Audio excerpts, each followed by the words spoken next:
गीता में कहा प्रसादे सर्व दुखानाम हानि रस्यो उपजायते। उस प्रसाद से सारे दुखों का अंत हो जाता है। अगर तत्वज्ञान की भाषा में कहो तो यूं आएगा कि चित्त की विश्रांति से आवश्यक सामर्थ्य मिलता है। चित्त की विश्रांति से दुखों का अंत होता है। चित्त की विश्रांति से दोषों का अंत होता है।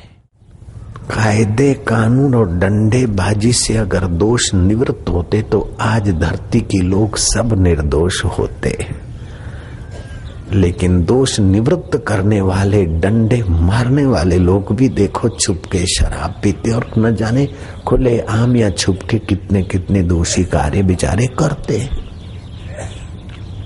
सजा देने वाले भी अगर अपना अंदर में गोता मारेंगे तो वो भी समझेंगे कि मैं भी दोषी तो हूं। जयराम जी की। जब तक निर्दोष रब का सुख नहीं मिलता तब तक मन कुछ न कुछ सुख के लिए गड़बड़ी करता है और गड़बड़ी से दोष पैदा होते हैं। श्री कृष्ण कहते हैं प्रसादे सर्व दुखानाम हानि रस्योपजायते प्रसन्न चेतसो यासु बुद्धि परि अवितिष्ठते। उस परमेश्वर के प्रसाद से दुखों का अंत होता है। घर में जब सुख नहीं होता तो माई पड़ोस में लटार मारने जाती, ओ पप्पू दी मां की बनाया है,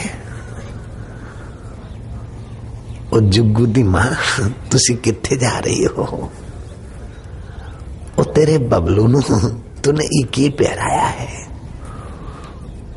क्यों? कि अपने घर में मजा नहीं आता तो पड़ोस में चक्कर मारने जाते। आपको इतवार को अपने घर में जो मजा नहीं आता है तो इधर उधर घूमने जाते, लटार मारने जाते। ऐसे तुम्हारे मन को अपने घर में हरिद्वार में जब मजा नहीं आता तब तुम्हारा मन भागता है आंखों के द्वारा देखना, नाक के द्वारा सूंघना, कान के द्वारा सुनना, जीभ के द्वारा चखना, पति पत्नी के द्वारा अपने को सता थका के सुख लेना। लेकिन बदले में मिलता है मच्छी के कुंडे जैसा सुख। जैसे मछली अविचार से कुंडे को निगलती है खाद्य पदार्थ को लेकर, अथवा तो पतंगिया दिए को देखकर सुख लेने के लिए लपक पड़ता है, बदले में क्या मिलता है। अथवा तो भंवरा सुख लेने के लिए कमल में फंस मरता है। एक एक इंद्री का सुख लेने के लिए प्राणी अपनी जान गंवा देते बेचारे। और ये मनुष्य प्राणी 5-5 इंद्रियों के विकारी सुख में तब तक भटकता रहता है जब तक हरि का सुख नहीं मिला, आत्मा का सुख नहीं मिला, कन्हैया का सुख नहीं मिला। बड़े बुद्धिमान रहे होंगे वे ग्वाल गोपियां। कृष्ण से ऐसी चीज मांगी कि अभी तक वहां की धरती की मिट्टी गोपीचंद हुए चली जा रही है। अधरामृत का पान कराया तो उनके रक्त के कण और चित्त तो पावन हुआ और वो पावन तरंग, पावन वैवस जहां पड़े परमाणु, वो धरती की मिट्टी भी गोपीचंद बनकर लोगों के ललाट तक पहुंची। वो मिट्टी तो उठ चली, लेकिन मिट्टी जिस मिट्टी को छुई वो भी उठ चली, उस मिट्टी ने जिस मिट्टी को छुआ वो भी उठ चली। 5000 वर्षों से अभी और वहीं से मिट्टी उठाई जा रही है। कोई बिंद्रा बन जाता है तो गोपीचंद के टुकड़े उठा के लाता है। जयराम जी की। कैसा है ये अधरा अमृत का पान। धरती इति धरा, धरा का सुख नहीं, अधरा। पंच विषय विकारों का सुख नहीं, तेरी कृपा का सुख, तेरे आत्म स्वभाव का सुख। वो सुख मिलने से चित्त में विश्रांति मिलती है, भाग दौड़ कम होती। भाग दौड़ कम होने से वो सुख मिलता है। दोनों अरस परस जुड़े भाइयों की तरह, अथवा बाग कांटा, जैसे रुपया उठाया तो एक पहलू सिक्के का मिला तो दूसरा जुड़ा हुआ है। नाविक नाव को ले जाता है, नाव नाविक को ले भागती है। ऐसे बाहर की भागदौड़ कम हुई तो अंदर का सुख मिला, अंदर का सुख मिला तो बाहर की भागदौड़ कम हुई। आप रात्रि को सोते हैं तो शरीर की भागदौड़, इंद्रियों की भागदौड़ बंद होती, भीतर तो मूवमेंट चलती रहती, कम होती है, ऐसा मान ले।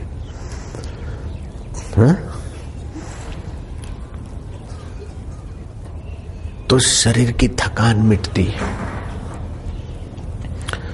तमस निद्रा में जाते हो तो सुबह शरीर और इंद्रियां स्वस्थ मालूम होते।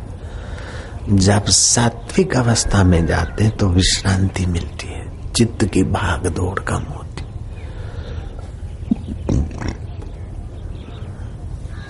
चित्त की विश्रांति प्रसाद की जननी है, सामर्थ्य की जननी है, दोषों की निवर्तक है, सद्गुणों को प्रकट करने वाली। चित्त की विश्रांति, विश्रांति में आवश्यक सामर्थ्य छुपा है और दोषों को निकालने की योग्यताएं छुपी है। आपका चित्त आत्मा में विश्रांति पाए। आलस्य का नाम विश्रांति नहीं है, निद्रा तंद्रा का नाम विश्रांति नहीं है, मनोराज का नाम विश्रांति नहीं है। पहले सात्विक चिंतन करते, जप ध्यान करते करते उस परमेश्वर के सात्विक सुख में चित्त की भागदौड़ कम होती जाए, ये चित्त की विश्रांति है। बिना चित्त की विश्रांति के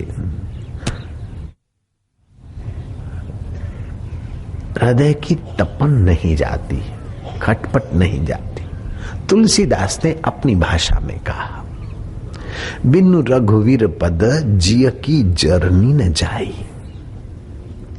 बिनु रघुवीर पद जिय की जरनी न जाई। नारद जी ने अपनी भाषा में कहा, संसार तापे तपता नाम योगो परम औषधा। संसार के ताप में तपे हुए जीवों के लिए, मनुष्यों के लिए योग परम औषध है। पतंजलि महाराज ने अपनी भाषा में कहा, योगश्चित्त वृत्ति निरोध तद्दृष्टे स्वरूपे अवस्थानम। अपने आत्म स्वरूप में अवस्थित चित्त अपने आत्म सुख में जो पहुंच जाता। विभूति पाद योग दर्शन का है, उसमें बताया कि चित्त अगर आत्मा में विश्रांति पाता है तो ये सामर्थ्य आता है, ऐसी शक्तियां आती, ऐसी आती। लेकिन उन शक्तियों का उपयोग करेगा तो फिर संसार में उलझ जाएगा। इसलिए दृष्टि रखे अपने परमात्मा को पाने की।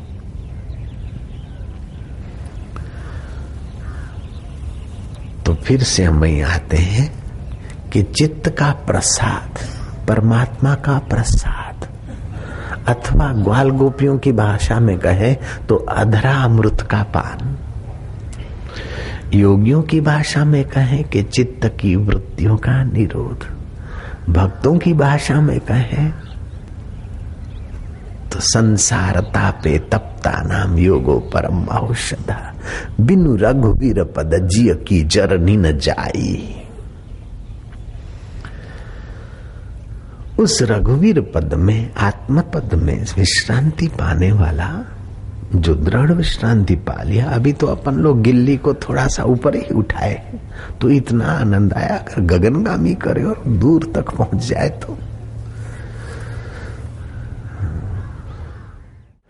तो मैं फिर से प्रार्थना करता हूं कि चित्त की विश्रांति, आपका चित्त अधरामृत का पान करे। कथाएं बहुत सुन ली, उपदेश बहुत सुन लिए, जानते हैं कि ये नहीं करना चाहिए, लेकिन भीतर का सुख नहीं तो बाहर लटार मारे बिना रहा नहीं जाता। जानते हैं कि भाई खाली पेट चाय नहीं पीना चाहिए, कॉफी नहीं पीना चाहिए, हानि करती है, लेकिन अब दूसरा कुछ जब पीने को नहीं मिलता तो मैं पी। जानते हैं कि बीड़ी सिगरेट नहीं पीना चाहिए, लेकिन वो भीतर का कुछ पीने का नहीं मिलता तो बाहर का ठांसो फिर मरो। सुना है जाम पर जाम पीने से क्या फायदा, बोलते भी है। रात बीती सुबह को उतर जाएगी। फिर भी जब हरिनाम का जाम नहीं मिलता है तो लोग बेचारे वही जाम पी लेते, मरते फिर अकाल मरते बेचारे। नारायण हरि नारायण हरि नारायण। हम फिर तत्व ज्ञान पर आते हैं।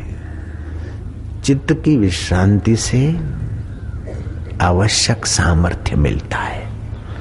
चित्त की विश्रांति से दोषों का उन्मूलन होता है। चित्त की विश्रांति वो सच्चा प्रसाद है।